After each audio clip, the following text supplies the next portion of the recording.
बताइए पिछले क्लास में क्या हुआ था।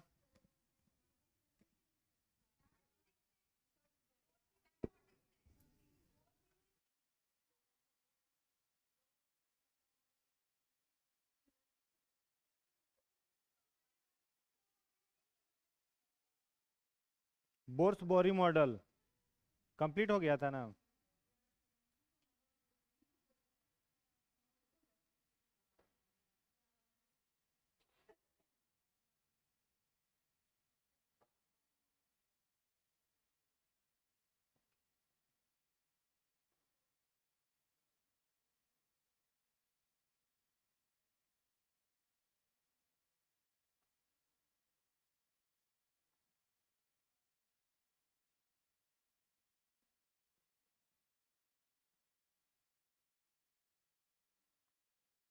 उसमें पोजिट्रॉन के बारे में लिखवाए थे। पोजिट्रॉन का खोज किसने किया था? एंडरसन किए थे। ठीक है। क्वेश्चन आता है कि पोजिट्रॉन किसका प्रतिकरण है, तो क्या कहिएगा? इलेक्ट्रॉन का। ठीक है। प्रतिकरण को अंग्रेजी में कहते हैं हम लोग एंटी पार्टिकल। एंटी पार्टिकल का काम क्या होता है? तो कई बार इलेक्ट्रॉन को मूवमेंट करने से, गति करने से डिस्टर्ब करने का काम कौन करता है? पोजिट्रॉन करता है। बात आ रहा है समझ में? तो एक पॉइंट लिखिएगा, लिखिएगा पोजिट्रॉन। पोजिट्रॉन इलेक्ट्रॉन का, पोजिट्रॉन इलेक्ट्रॉन का प्रतिकण, पोजिट्रॉन इलेक्ट्रॉन का प्रतिकण, ब्रैकेट में एंटी पार्टिकल, एंटी पार्टिकल है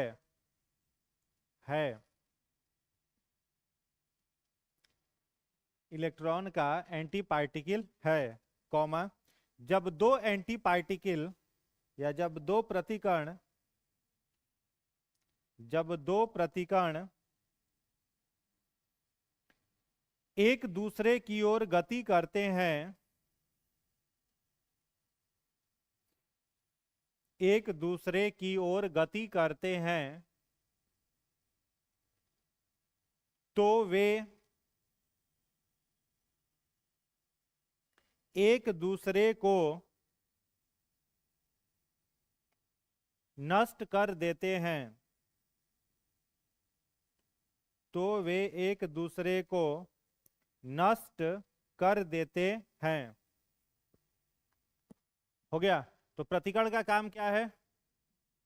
इलेक्ट्रॉन के दिशा में कई बार क्या होता है, पॉजिट्रॉन गति करने लगता है। जैसे इलेक्ट्रॉन घूम रहा है, पॉजिट्रॉन भी अगर उसी दिशा में घूमने लगता है तो दोनों क्या हो जाएगा? टकरा जाएगा। समझ में आ रहा है? और जब दोनों टकराएगा तो दोनों की एनर्जी से एटम जो होगा वो नष्ट हो जाएगा। तो एंटी पार्टिकल उसको कहते हैं जो एक दूसरे की दिशा में यदि गति करते हैं तो दोनों एक दूसरे को नष्ट कर लेते हैं। क्लियर है? चलिए नेक्स्ट हेडिंग बनाइएगा, परमाणु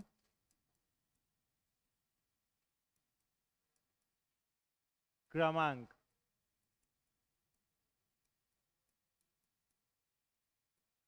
परमाणु क्रमांक, एटॉमिक नंबर। परमाणु क्रमांक, एटॉमिक नंबर।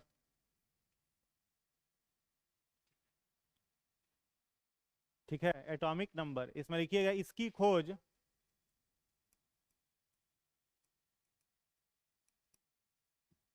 मोसले ने की थी। इसे जेड द्वारा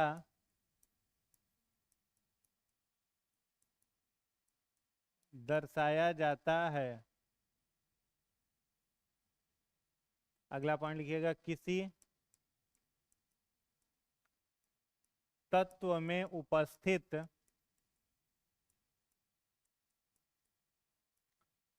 प्रोटॉन की संख्या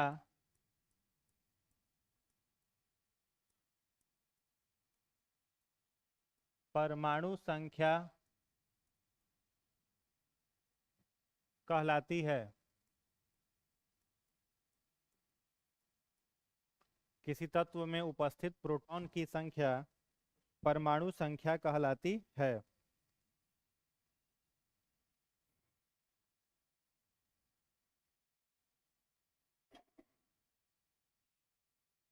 हो गया?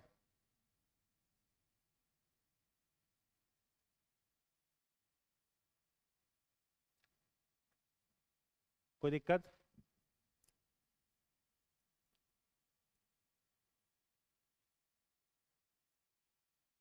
लिख लीजिए Z बराबर P बराबर E।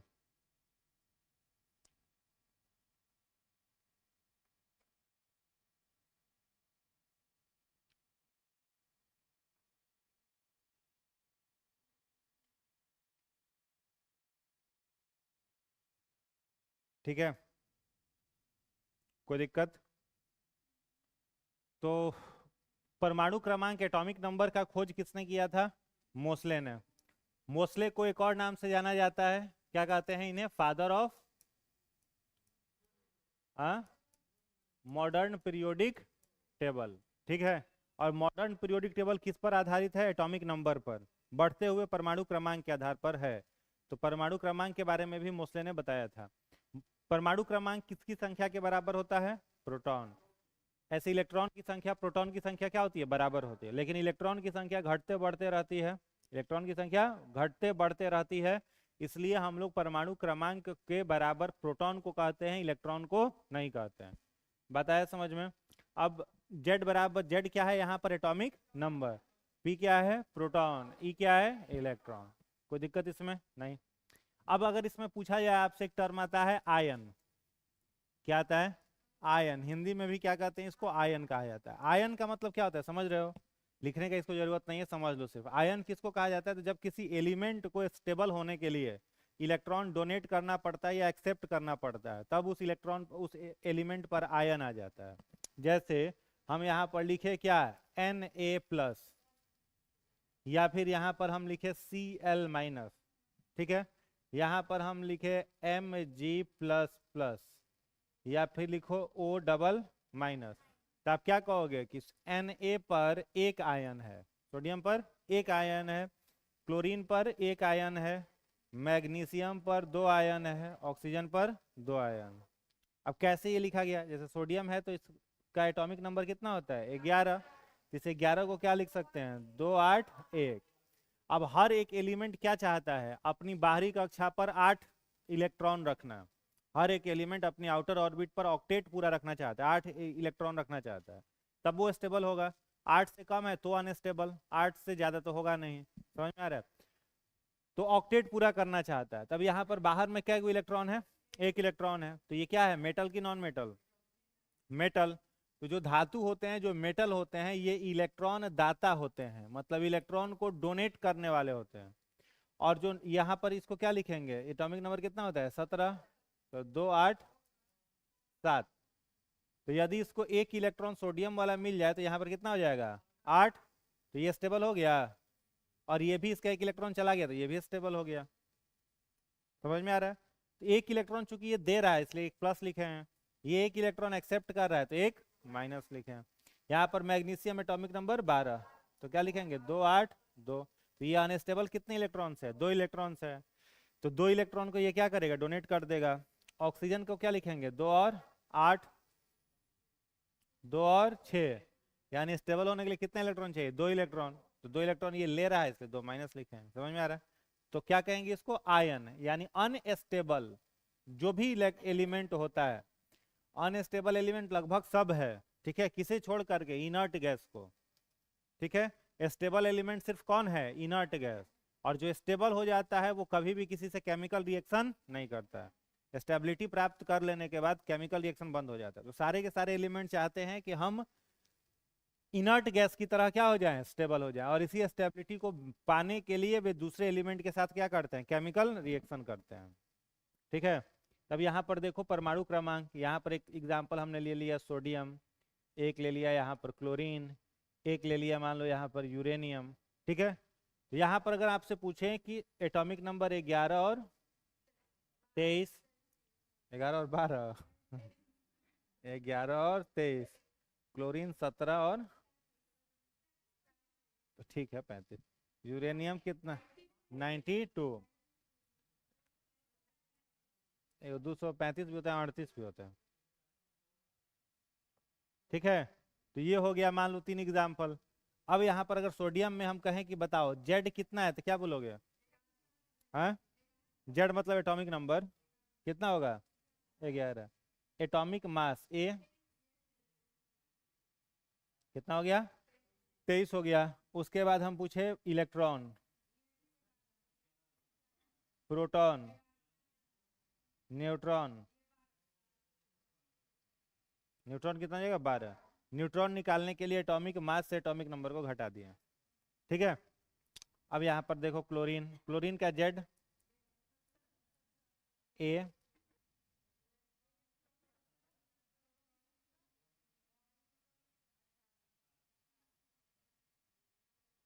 यूरेनियम पर सेम जाएगा। है?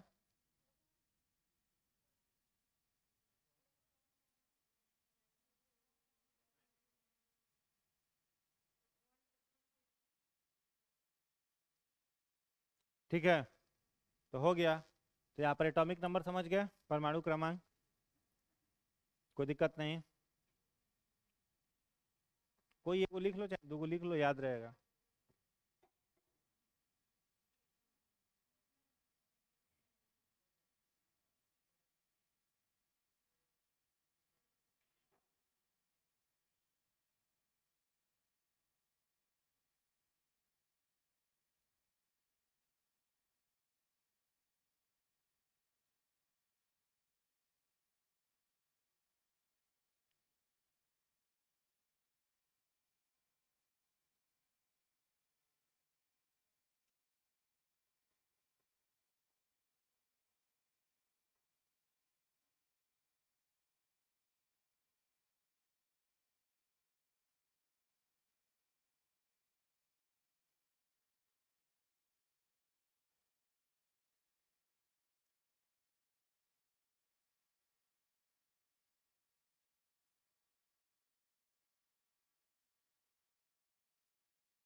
इस पर बताओ तो इलेक्ट्रॉन, प्रोटॉन, न्यूट्रॉन।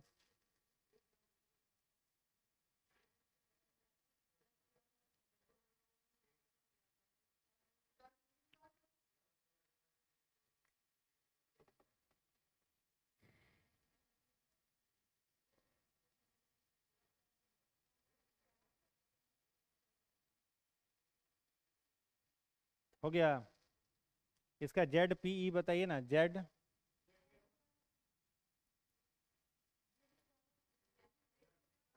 हाँ, पी।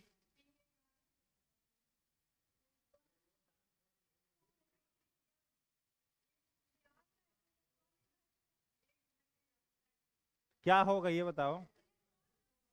इलेक्ट्रॉन कितना हो जाएगा? 10। जैसे ही आयन लग जाएगा सोच लेना है, फिर इलेक्ट्रॉन त्याग रहा है कि एक्सेप्ट कर रहा है। ठीक है, यहाँ पर जेड पी, इलेक्ट्रॉन। हाँ, कितना हो जाएगा? 18। 2 इलेक्ट्रॉन डोनेट कर रहा है। यहाँ पर जेड पी ई, एक एक्सेप्ट कर रहा है तो 17 प्लस 1 18।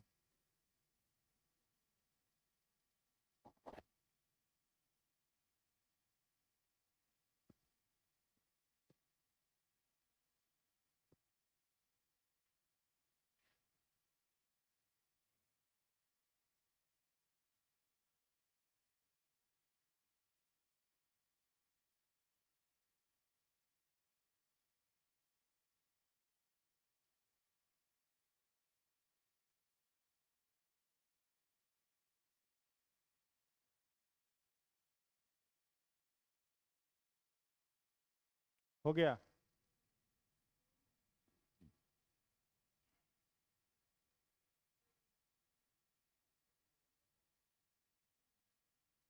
लिख लिए? चलो नेक्स्ट लिखना, आइसो इलेक्ट्रॉनिक। हाँ, न्यूट्रॉन उतना ही ना है। इलेक्ट्रॉन को ही ना डोनेट और एक्सेप्ट कर रहा है, केवल अंतर इलेक्ट्रॉन में होगा। उसके बाद लिखिएगा आइसो इलेक्ट्रॉनिक।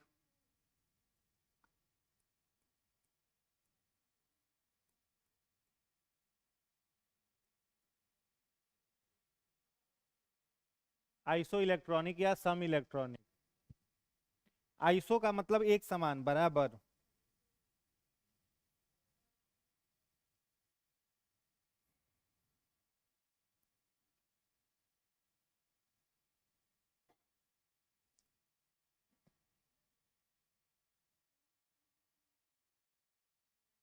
जब इलेक्ट्रॉनिक लिखा है तो समस्थानिक कहाँ से आ गया? लिखो इसमें डैश दे करके। जब किसी तत्व पर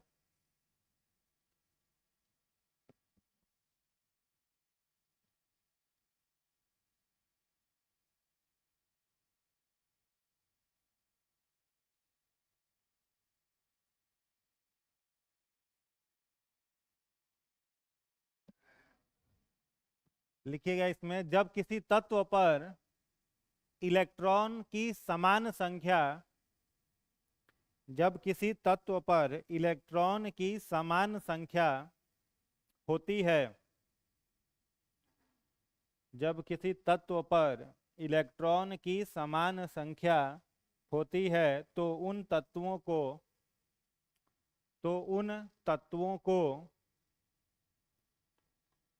सम इलेक्ट्रॉनिक कहते हैं।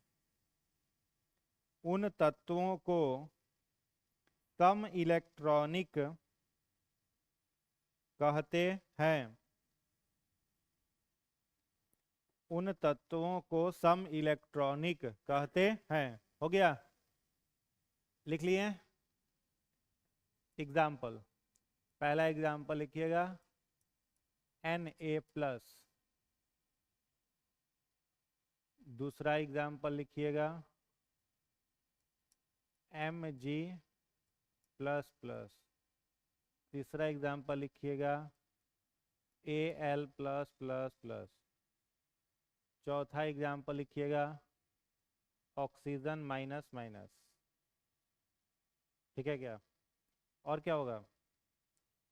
और हो जाएगा CH4। ये सब क्या है? Iso electronic. सब पर अगर इलेक्ट्रॉन की संख्या निकालोगे तो एक बराबर निकलेगा, निकलेगा ना? देखो, सोडियम का एटॉमिक नंबर कितना होता है? 11, है ना? तो क्या लिखेंगे? 11 माइनस, एक वो चला गया ना, एक इलेक्ट्रॉन, तो कितना इलेक्ट्रॉन इस पर? 10 इलेक्ट्रॉन है। मैग्नीशियम का एटॉमिक नंबर 12, तो 12 माइनस कितना इलेक्ट्रॉन? 10 इलेक्ट्रॉन। एल्युमिनियम का 13, तो 13 माइनस 3, यानी 10 इलेक्ट्रॉन इसके पास है। ऑक्सीजन 8, 8 है, तो 8 हो गया प्लस 2 इलेक्ट्रॉन, तो 10 इलेक्ट्रॉन। यहाँ पर कार्बन का कितना होता है? 6, और इस पर 4, तो 6 प्लस 4 कितना हो गया? 10 हो गया। तो ये सब किसका एग्जाम्पल है? Iso electronic.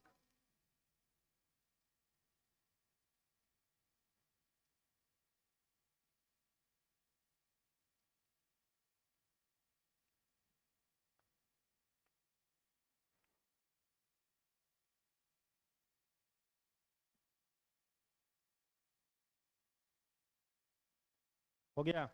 चलिए नेक्स्ट लिखिएगा एटॉमिक मास।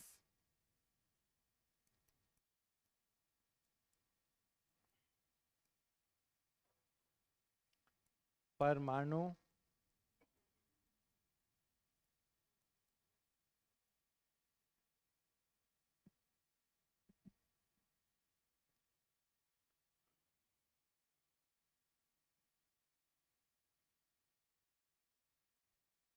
इसमें लिखिएगा किसी तत्व के नाभिक में मौजूद, किसी तत्व के नाभिक में मौजूद, नाभिक में मौजूद प्रोटॉन तथा न्यूट्रॉन, प्रोटॉन तथा न्यूट्रॉन की संख्या, की संख्या का योग, संख्या का योग परमाणु भार कहलाता है। की संख्या का योग परमाणु भार कहलाता है।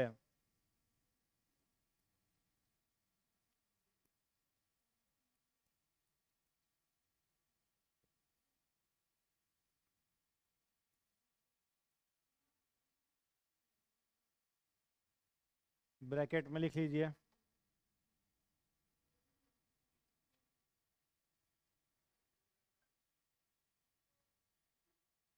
हो गया।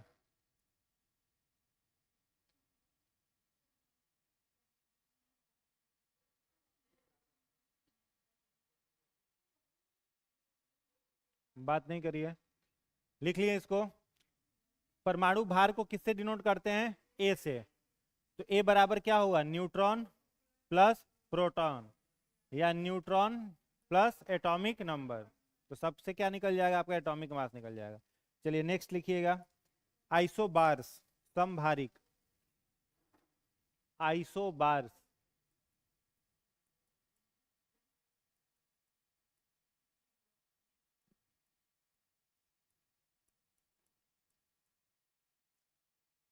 आइसोबार्स समभारिक।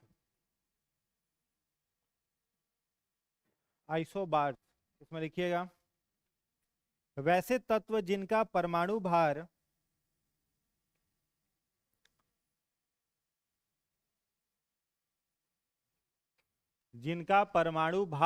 समान होता है। परमाणु भार समान होता है, कौमा समभारिक कहलाते हैं। समभारिक कहलाते हैं।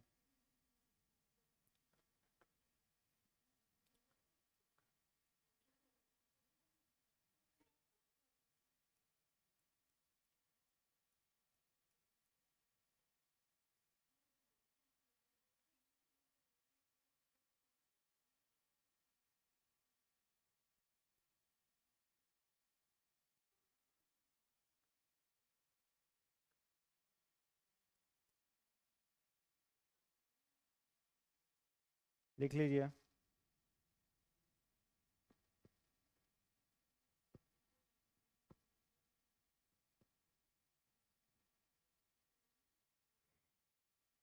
समझ में आ गया? समभारिक में किसकी संख्या बराबर होगी? मास की। ठीक है, एलिमेंट जिसका मास नंबर इक्वल है उसको क्या कहेंगे? आइसोबार्स कहेंगे। तो इनमें देख रहे हो कार्बन का दो आइसोटोप्स होता है, एक होता है कार्बन 612 और एक होता है कार्बन 614। समझ में आ रहा है? तो इसमें हम कौन सा लिए हैं? कार्बन 614 लिए हैं। तो कार्बन पर देखो एटॉमिक मास 14 है और नाइट्रोजन का भी कितना है? 14 है। तो दोनों का एटॉमिक मास सेम है। Then carbon and nitrogen are isobars. Calcium का एटॉमिक मास 40, आर्गन का एटॉमिक मास 40, तो कैल्शियम आर्गन क्या कहलाएगा? आइसोबार्स कहलाएगा। ठीक है, मास नंबर इक्वल तो आइसोबार्स। इलेक्ट्रॉन की संख्या बराबर आइसो इलेक्ट्रॉनिक। ठीक है, और एक आता है आइसोटोप्स। लिख लीजिए, एग्जाम्पल तो लिखना ही है।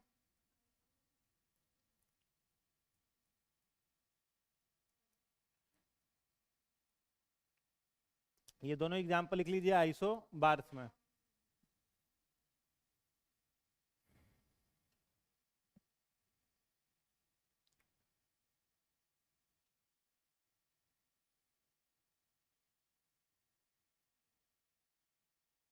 हो गया समस्थानिक आइसोटोप्स। इसमें लिखिएगा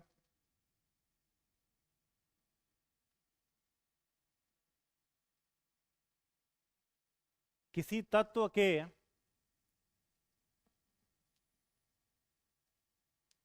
परमाणु क्रमांक किसी तत्व के परमाणु क्रमांक में यदि समानता हो तो उन्हें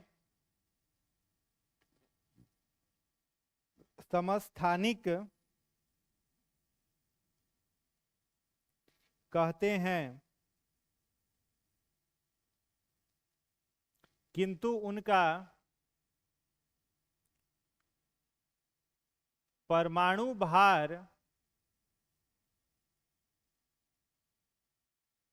भिन्न होता है, परमाणु भार भिन्न होता है। हो गया। यानी वैसे तत्व जिनका परमाणु क्रमांक क्या हो, समान, और परमाणु भार क्या हो, भिन्न हो। समझ में आ रहा है? जैसे अगर इसका एग्जांपल देखा जाए आइसोटोप्स का, तो एक है हाइड्रोजन। तो देखो हाइड्रोजन में एक हाइड्रोजन को हम लोग लिखते हैं H11, इसको कहा जाता है प्रोटियम। क्या कहते हैं? प्रोटियम। एक होता है H12, इसको क्या कहा जाता है? ड्यूट्रियम। और एक होता है H13, इसे क्या कहा जाता है? ट्राइटियम। ट्राइटियम। तो ये तीनों किसका एग्जाम्पल है? आइसोटोप्स, समस्थानिक। आइसोबार्स किसको कहते हैं? जिसका एटॉमिक मास सेम हो। आइसोटोप्स में क्या समान होगा? Atomic number. क्या सेम होगा? Atomic number. तो इन तीनों का देखो एटॉमिक नंबर 1 है ना, तो प्रोटियम, ड्यूटेरियम और ट्राइटियम, जिसको क्या कहेंगे? आइसोटोप्स। अगला एग्जाम्पल अगर लिखना चाहें तो ये पहला एग्जाम्पल हो गया। हाँ, दूसरा एग्जाम्पल जो कार्बन वाला हम लोगों लिखा, C612 और 614, ये भी क्या है? आइसोटोप्स है। तीसरा एग्जाम्पल यूरेनियम का हो जाएगा, यूरेनियम 92-235 और यूरेनियम 92-238, सब आपका क्या है? आइसोटोप्स है। कौन? 35 को स्टेबल कहते हैं।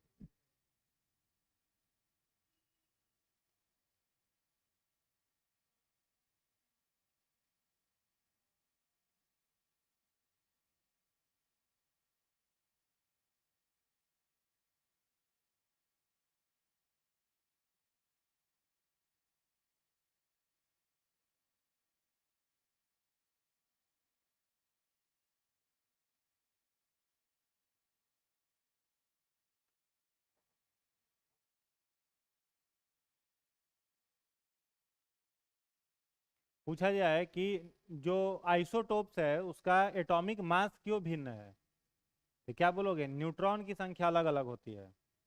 कॉमन सेंस से समझ जा रहे हो? न्यूट्रॉन की संख्या क्या है? अलग अलग है, इसीलिए एटॉमिक मास क्या हो जाएगा? अलग हो जाएगा। न्यूट्रॉन अगर सेम हो जाता है तो एटॉमिक मास भी सेम हो जाता। क्लियर है? अब जैसे यहाँ पर देखो ना, प्रोटियम में न्यूट्रॉन कितना है ही नहीं। यहाँ पर न्यूट्रॉन है नहीं है। यहाँ पर एक न्यूट्रॉन है, एक न्यूट्रॉन है ना जी ड्यूटेरियम में। और ट्राइटियम में क्या न्यूट्रॉन है? 2 न्यूट्रॉन है। तो जब न्यूट्रॉन की संख्या अलग अलग है, इस कारण से एटॉमिक मास अलग अलग है। यहाँ पर देखिए, यहाँ पर न्यूट्रॉन कितना है? 6, यहाँ पर न्यूट्रॉन 7, 8 हो गया। हाँ 8, 8 न्यूट्रॉन यहाँ पर 6। तो न्यूट्रॉन चेंज हुआ तो एटॉमिक मास चेंज हो गया। यहाँ पर भी न्यूट्रॉन आपका क्या हो जाएगा? चेंज हो जाएगा। 144 और 146 न्यूट्रॉन है। समझ गए? याद रहेगा ना आइसोटोप्स? याद हो गया आइसोटोप्स? न्यूट्रॉन की भिन्न किस में? 235 में, और यहाँ पे 146। अच्छा चलो ना, याद हो गया ना, न्यूट्रॉन की भिन्नता के कारण एटॉमिक मास क्या होता है? डिफरेंट होता है। ये क्वेश्चन में रहेगा जब टेस्ट लेंगे, इसलिए वहां पर भूल मत जाना। समझ गया ना? हाँ, लिखने का क्या जरूरत है, दिमाग से सोच लेना तो लिखा जाएगा।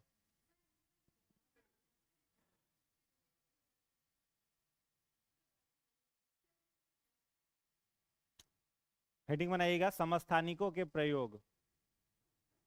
समस्थानिकों के प्रयोग, यूजेज ऑफ आइसोटोप्स। समस्थानिकों के प्रयोग, यूजेज ऑफ आइसोटोप्स।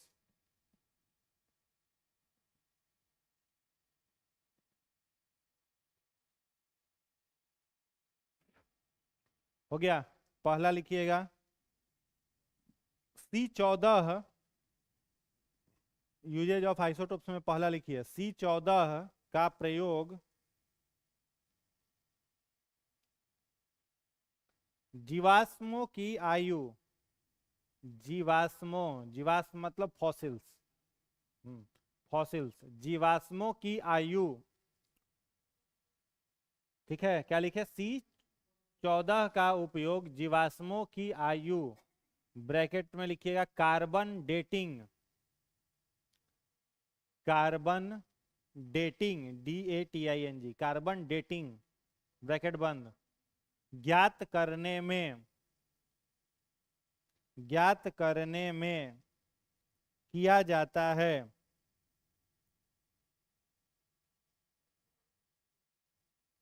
ठीक है, जीवाश्म समझ रहे हो, remains of plant and animal. क्या कोई हड्डी मिल गया जो जानवर विलुप्त हो चुका है, मान लो डायनासोर का हड्डी कहीं मिल गया, डायनासोर तो धरती से विलुप्त हो चुका है, तो पता करना है कि कितना साल पुराना है, तो कौन सी विधि लगाएंगे, कार्बन डेटिंग मेथड। ठीक है, अब जब कार्बन डेटिंग मेथड लगाएंगे तो कार्बन का 12 वाला 14 वाला आइसोटोप, कार्बन का 2 आइसोटोप है ना, 12 14, तो 14 वाला आइसोटोप्स का उपयोग किया जाएगा। ठीक है, तो 2 क्वेश्चन यहाँ से याद रखना है। जीवाश्म की आयु ज्ञात करने के लिए किसका यूज करते हैं, C14। दूसरा क्वेश्चन बनेगा कि किस विधि द्वारा जीवाश्मों की आयु ज्ञात किया जाता है, कार्बन डेटिंग। ठीक है, सेकंड पॉइंट लिखिएगा, यूरेनियम 235 U235, यूरेनियम 235 का प्रयोग चट्टानों की आयु ज्ञात करने में, चट्टानों एवं पृथ्वी की आयु ज्ञात करने में, पृथ्वी की आयु ज्ञात करने में, ब्रैकेट में लिखिएगा uranium lead, uranium lead LED, uranium lead bracket बंद, क्या लिखे थे, चट्टानों और पृथ्वी की आयु ज्ञात करने में किया जाता है, ब्रैकेट बंद कर दिए ना यूरेनियम लेड के बाद, उसके बाद ये किया जाता है। ठीक है, कार्बन डेटिंग से जीवाश्म की आयु, यूरेनियम लेड विधि से पृथ्वी और चट्टान की आयु। अब जैसे अपनी पृथ्वी कितनी साल पुरानी है, पृथ्वी 4.5 बिलियन, ठीक है, 4.5 बिलियन साल पुराना है पृथ्वी। तो ये किससे पता चला है, कार्बन डेटिंग से, कार्बन डेटिंग से, कार्बन डेटिंग से ना, यूरेनियम लेड, हाँ, पृथ्वी का आयु यूरेनियम लेड। ठीक है, या फिर कोई चट्टान, कोई रॉक, कोई माउंटेन मिले, उसका भी आयु किससे पता चलेगा, यूरेनियम लेड। क्लियर है ना, चलिए तीसरा आप लिखिएगा, third point, iodine, iodine 131, 131, iodine 131, iodine 131, हाँ, आयोडीन 131 का प्रयोग घेंघा रोग के उपचार में, घेंघा रोग, ग्वाइटर कहते हैं, ग्वाइटर, घेंघा रोग एवं ब्लड कैंसर के उपचार में, ब्लड कैंसर के उपचार में किया जाता है, ब्लड कैंसर के उपचार में किया जाता है। ठीक है, तो आयोडीन 131 का उपयोग 2 जगह पर, ट्रीटमेंट ऑफ ग्वाइटर, घेंघा रोग के उपचार में, एक और किसमें, ब्लड कैंसर के ट्रीटमेंट में, 2 जगह पर उपयोग किया जाता है। ठीक है, नेक्स्ट लिखिएगा, ग्वाइटर समझ रहे हो ना, किस ग्रंथि को प्रभावित करता है, सोच के बोलना, थायराइड होगा, थायराइड कहाँ पर होता है,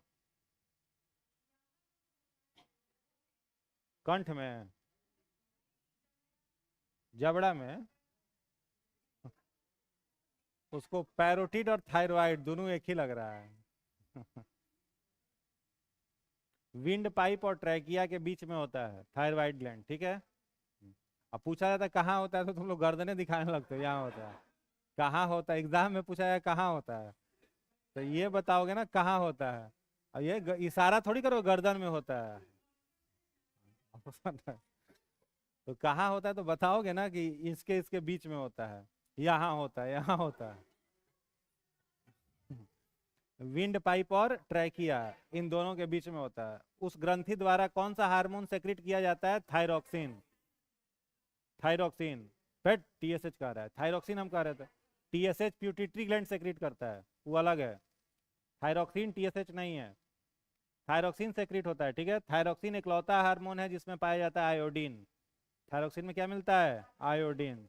और उसी आयोडीन द्वारा घेंघा ठीक ठाक रहता है। और किसी में अगर थायरोक्सिन बनना ही बंद हो जाए, थायरोक्सिन नहीं बने, तो ये आयोडीन नहीं बनेगा। आयोडीन नहीं बनेगा तो थायराइड ग्रंथि सूजन आ जाएगा, थायराइड ग्रंथि लटक जाएगा। और भी कई सारे डिजीज होते हैं, जैसे मिक्सोडिमा है, ग्वाइटर है, हैसिमेटो डिजीज है, एक्सोऑप्थेल्मिया है। हाँ 6 था लेकिन याद नाम एक भी नहीं है। हाँ नाम बताओ। चलो याद रहेगा क्या क्या था? क्रिटिनिज्म था, मिक्सोडिमा, हैसिमेटो, टॉक्सिक ग्वाइटर, एक्सोऑप्थेल्मिया, ये सब डिजीज होता है, ठीक है। तो आयोडीन 131 का उपयोग किसमें किसमें? ब्लड कैंसर के ट्रीटमेंट में और ग्वाइटर के ट्रीटमेंट में। नेक्स्ट लिखिएगा, Fe59 आयरन 59। Fe59 आयरन 59 का उपयोग एनीमिया के उपचार में होता है। एनीमिया के उपचार में होता है। एनीमिया समझ रहे हो क्या होता है? पढ़ा लिखल गंवा रहे से।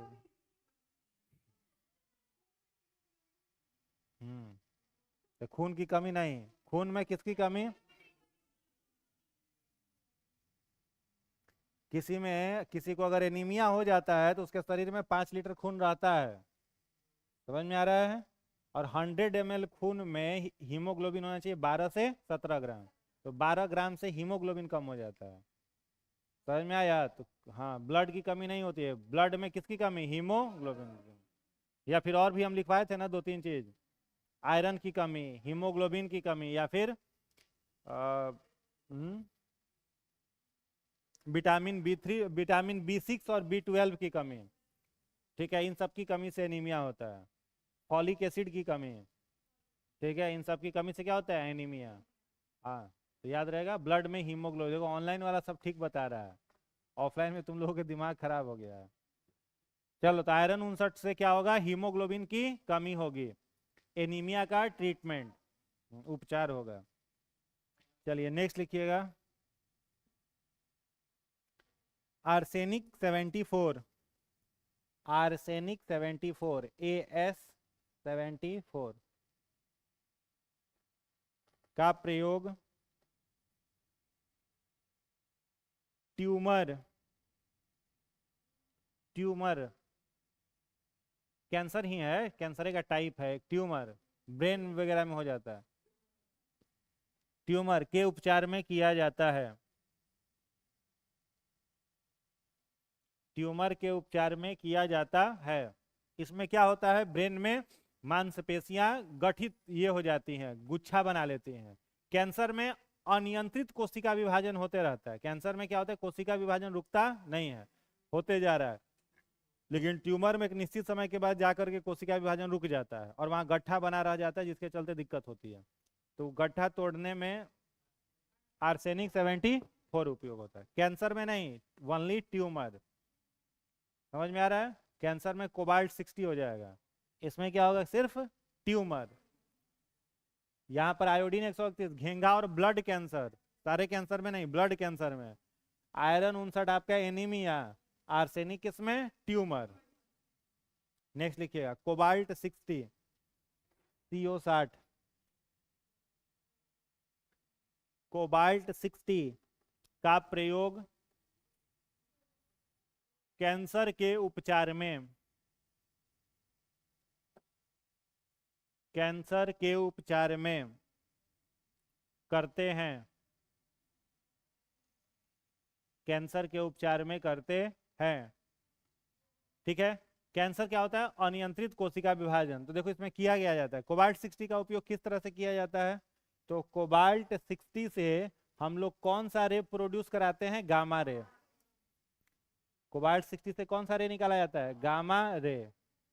अल्फा, बीटा और गामा, इन तीनों रे में सबसे ज्यादा भेदन क्षमता किसकी होती है? गामा रे की। गामा रे की भेदन क्षमता इतनी ज्यादा होती है कि आसपास में अगर शरीर वरीर पर पड़ जाएगा तो शरीर काट देगा, जहां पर पड़ेगा उतना दूर के शरीर को जला देगा, काट के हटा देगा शरीर से। समझ में आ रहा है?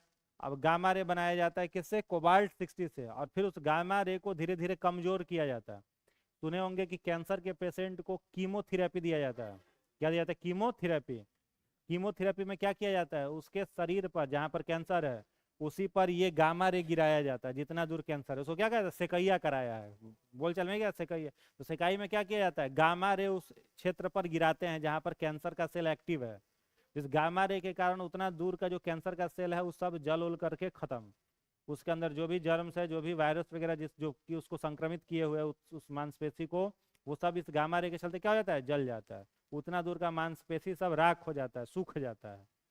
इसीलिए जो डॉक्टर ये सब करने जाते हैं कीमोथेरेपी, पहले सब वो लोग अपना जो ड्रेसअप वो लोग पहनता है, रेडियो एक्टिव रे उस ड्रेस के अंदर नहीं घुस पाए, उस तरीके का रे पूरा कॉस्ट्यूम उस तरह का पहन करके इसका सर्जरी किया जाता है। देखते होंगे पेशेंट का बाल उल पहले क्या कर दिया जाता है? हटा दिया जाता है। तो बाल सेंसिटिव है, थोड़ा सा भी रे गिर रहा है, हीट से पता चला आग पकड़ लिया माथा में। ठीक है, तो बहुत खतरनाक होता है। क्लियर है ना? हाँ हाँ, 2-3 टाइम्स में, एक कीमोथेरेपी में नहीं हो पाता, 2-3 कीमोथेरेपी में वो धीरे धीरे सेल जो होता है वो खत्म होता है। ठीक है, उतना दूर कोशिका में जब अनियंत्रित कोशिका विभाजन होने लगता है वही कैंसर है।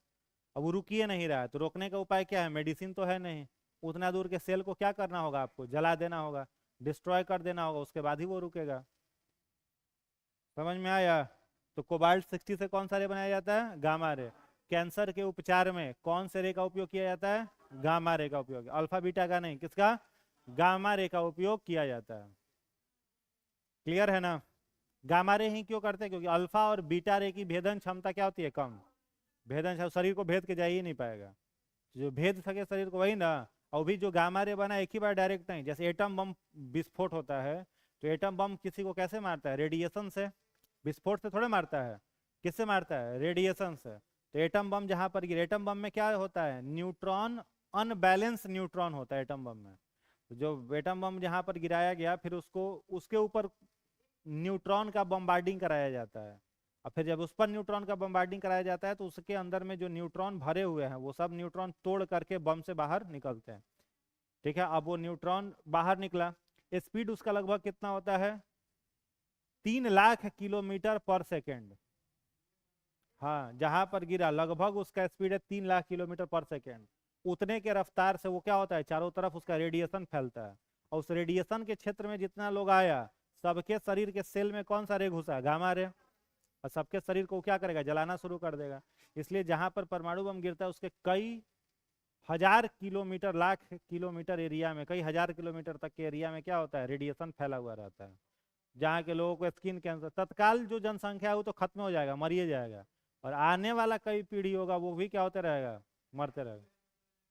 हाँ हाँ, तो सब उसके लिए रेडिएशन फ्री कुछ अगर एरिया बना हुआ है जहाँ पर रेडिएशन घुस नहीं सकता है, उसमें चला जाए। अब जैसे काइटिन के मेम्ब्रेन के अंदर रेडिएशन घुसबे नहीं करेगा, जो कि कॉकरोच का एक्सोस्केलेटन है, उसके अंदर नहीं घुसेगा, काइटिन में नहीं घुसेगा।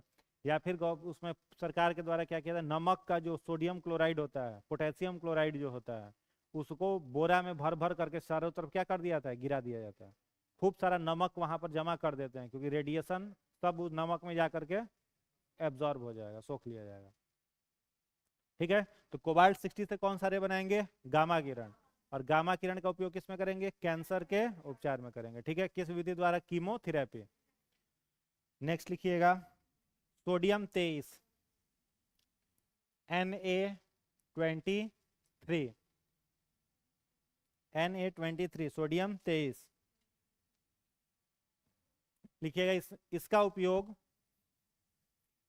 उपयोग तंत्रिकाओं में सूचना भेजने के लिए, इसका उपयोग तंत्रिकाओं में सूचना भेजने के लिए, सूचना भेजने के लिए किया जाता है। तंत्रिकाओं में सूचना भेजने के लिए किया जाता है। तंत्रिकाओं में सूचना भेजना समझ में आ रहा है क्या? किसी का नर्वस सिस्टम ठीक से काम नहीं कर रहा है, जैसे किसी का ब्लड प्रेशर लो हो गया है, तो लो ब्लड प्रेशर के पेशेंट को क्या किया जाता है? नमक खूब खिलाया जाता है ना, नमक बढ़ा करके खिलाया जाता है। नमक में क्या है? सोडियम है। तो सोडियम जब रहेगा तो प्रॉपर क्या होगा? उसका जो नर्वस सिस्टम है वो ठीक तरीके से काम करेगा। ठीक है, तो तंत्रिका में जब सूचना भेजना है, पैरालाइज्ड टाइप का बॉडी हो गया है, हाथ पैर ठीक से काम नहीं कर रहा है, तो वहां पर कोई भी न्यूरॉन्स में कोई मैसेज ट्रांसफर करवाना है तो वहां पर हम लोग उपयोग करते हैं किसका? सोडियम 23 का। ठीक है, नेक्स्ट लिखिएगा सोडियम 24, Na24 का प्रयोग रक्त का थक्का बनाने के लिए, रक्त का थक्का बनाने के लिए किया जाता है, रक्त का थक्का बनाने के लिए किया जाता है। समझ में आया? सोडियम 23 का प्रयोग तंत्रिकाओं में सूचना भेजने के लिए किया जाता है। और ब्लड को यदि क्लॉट करना है, खून का थक्का नहीं बन रहा है, खून का थक्का, अब किसी को मान लो जिसमें खून का थक्का नहीं बनता, प्लेटलेट्स की कमी है शरीर में, खून का थक्का कौन बनाता है? प्लेटलेट्स। या फिर कई सारे जेनेटिक डिजीज हैं जिसमें क्या होता है? रक्त का थक्का नहीं बनता है। तो उस तरीके की बीमारी अगर किसी को है तो क्या किया जाता है? उसमें सोडियम 24 का प्रयोग करके खून को क्लॉट किया जाता है। तो खून का थक्का बनाने में सोडियम 24। ठीक है, थक्का बनाने में नहीं, बेसिकली थक्का तोड़ने में किया जाता है। बनाने में तो विटामिन के हो जाता है, ब्लड क्लॉटिंग को तोड़ने में किया जाता है, उसको सुधार लीजिएगा। ब्लड क्लॉट को तोड़ने के लिए किया जाता है। चलिए हो गया। अगला हेडिंग बनाइएगा आइसोटोन्स।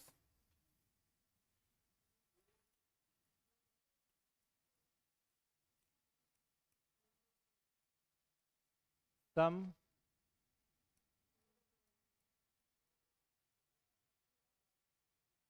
सम न्यूट्रॉनिक।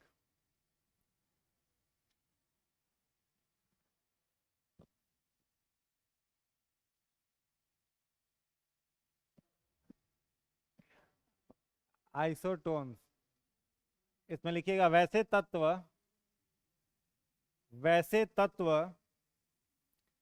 जिनके नाभिक में, वैसे तत्व जिनके नाभिक में न्यूट्रॉन की समान संख्या,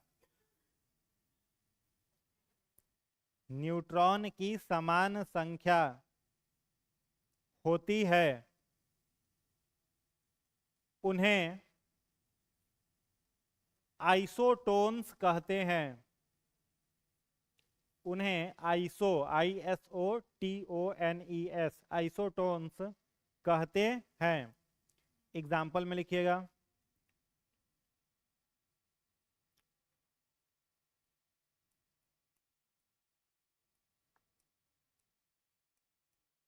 कार्बन 614, ऑक्सीजन 816। दूसरा एग्जाम्पल लिखिएगा ट्राइटियम एंड हीलियम। तीसरा एग्जाम्पल लिखिएगा फॉस्फोरस और सल्फर।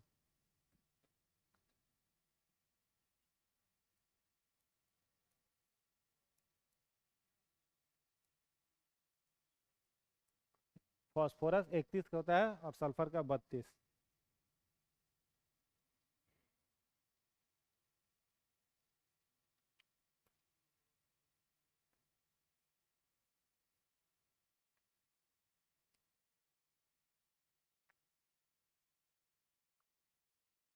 हो गया?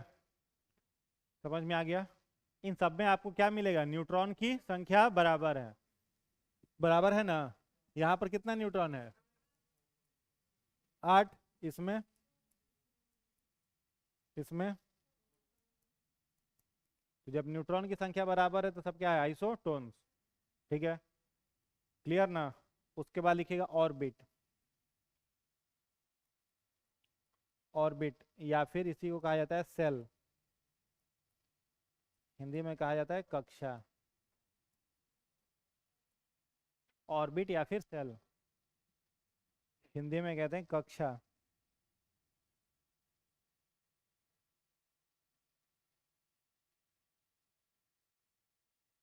देखिएगा, जिस वृत्तीय पथ पर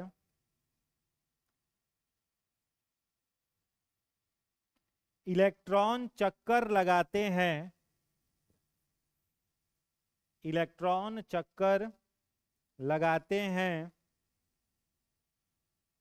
उसे कक्षा कहते हैं, उसे कक्षा कहते हैं। इसे KLMN, इसे KLMN द्वारा दर्शाते हैं, KLMN द्वारा दर्शाते हैं। इसकी खोज नील्स बोर ने किया था। नील्स बोर ने किया था। अगला पॉइंट, कक्षा में इलेक्ट्रॉन को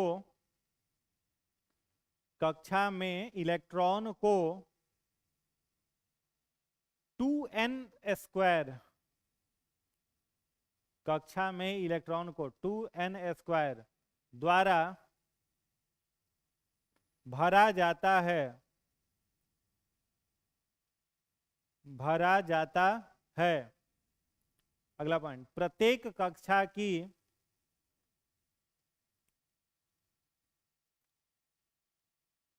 एक उपकक्षा, प्रत्येक कक्षा की एक उपकक्षा, ब्रैकेट में लिखिएगा सब ऑर्बिट, सब SUB, सब ऑर्बिट, कॉमा सब सेल, सब सेल SHELL, सब सेल, ब्रैकेट बंद। क्या लिखे थे? उपकक्षा होती है जिसे SPDF, सब स्मॉल में, SPDF स्मॉल लेटर में लिखिएगा, SPDF द्वारा दर्शाते हैं।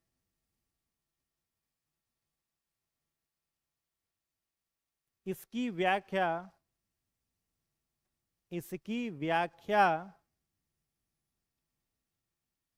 सोमरफेल्ड, इसकी व्याख्या सोमरफेल्ड, सोमरफेल्ड SOMMERFELD, सोमरफेल्ड ने की थी। इसकी व्याख्या सोमरफेल्ड ने की थी। समझ में आ रहा है? हाँ, कक्षा के बारे में किसने बताया था?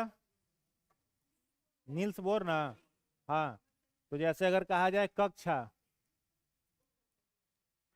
तो कक्षा को किससे दर्शाएंगे? KLMN। K में कितना इलेक्ट्रॉन, L में, M में, N में 32। ये क्या है? इलेक्ट्रॉन। समझ में आया? उपकक्षा किससे दिखाया जाएगा? S, P, D और F। इसमें अगर पूछा जाए इलेक्ट्रॉन 2, हाँ 6 हो जाएगा, 10 और 14 इलेक्ट्रॉन। इसके बारे में बताया था सोमरफेल्ड ने। इसको लिख लीजिए। कक्षा के बारे में बताया था नील्स बोर।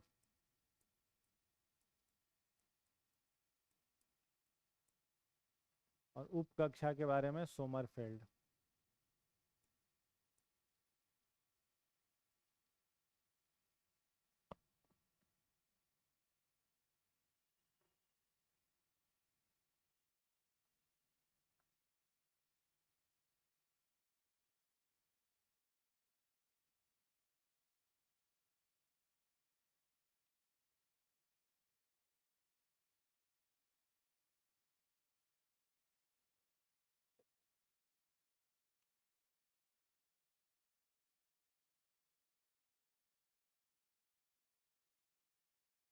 चार चार का डिफरेंस है।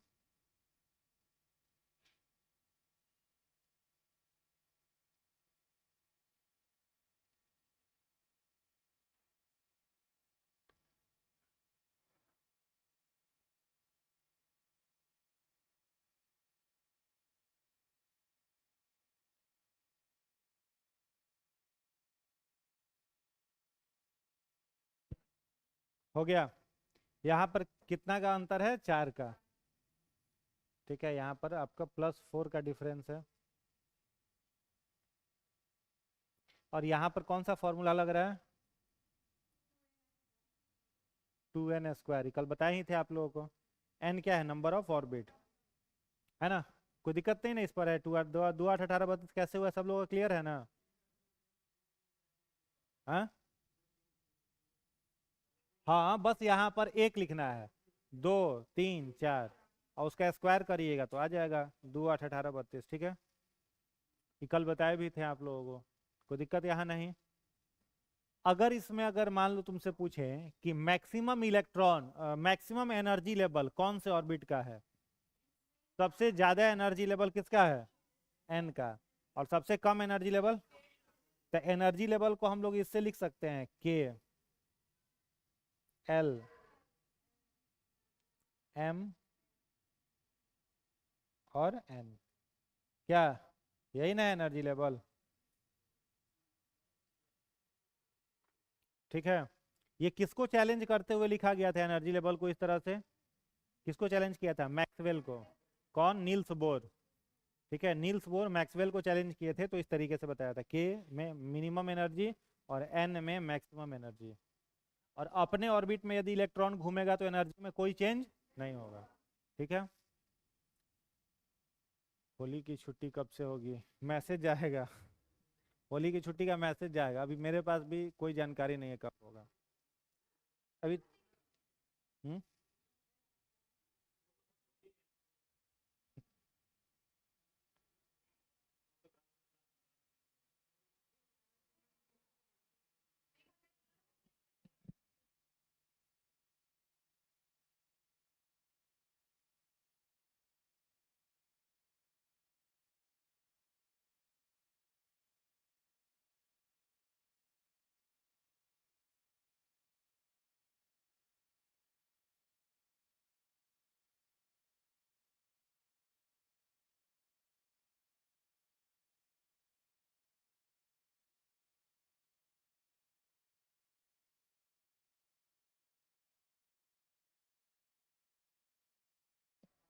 चलिए हो गया, तो एसपीडीएफ और केएलएमएन।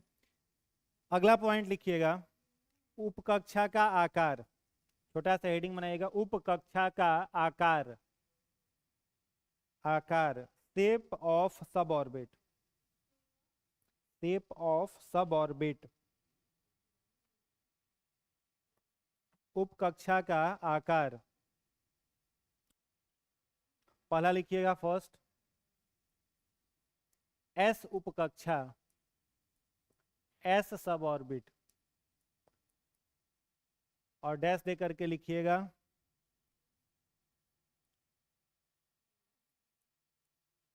गोलाकार, राउंड शेप होता है ये। ठीक है, ऐसे फिगर बना लो, एस सब ऑर्बिट राउंड शेप होगा। सेकेंड लिखना, पी उपकक्षा,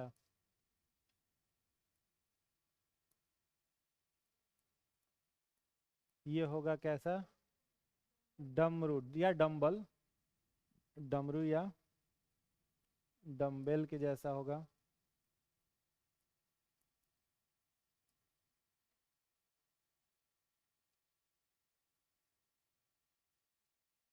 ऐसे होगा।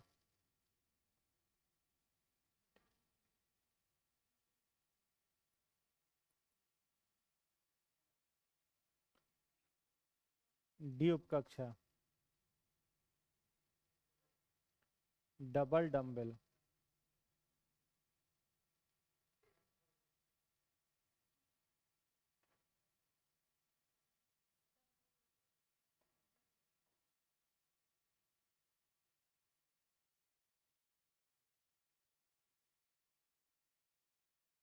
एफ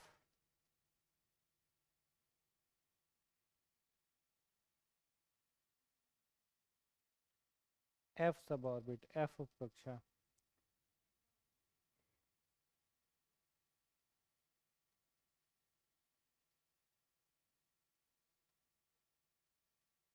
ये होता है फिफ्थ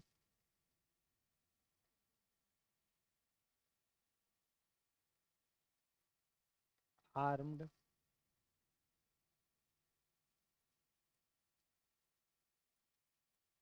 डम्बल।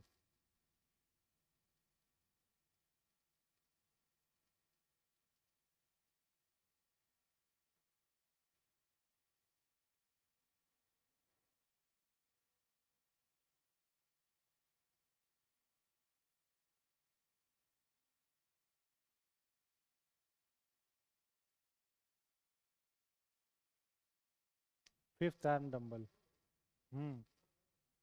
ना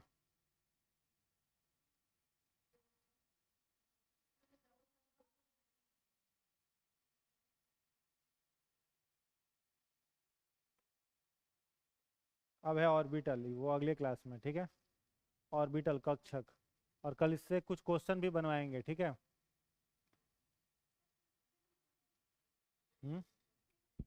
फिफ्थ आर्म डंबल यानी 5 हाथ वाला, 5 हाथ वाला डंबल। हाँ,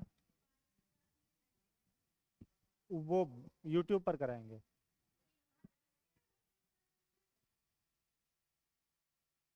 यहाँ पर केमिस्ट्री का चैप्टर वाइज करवा देंगे क्लास में।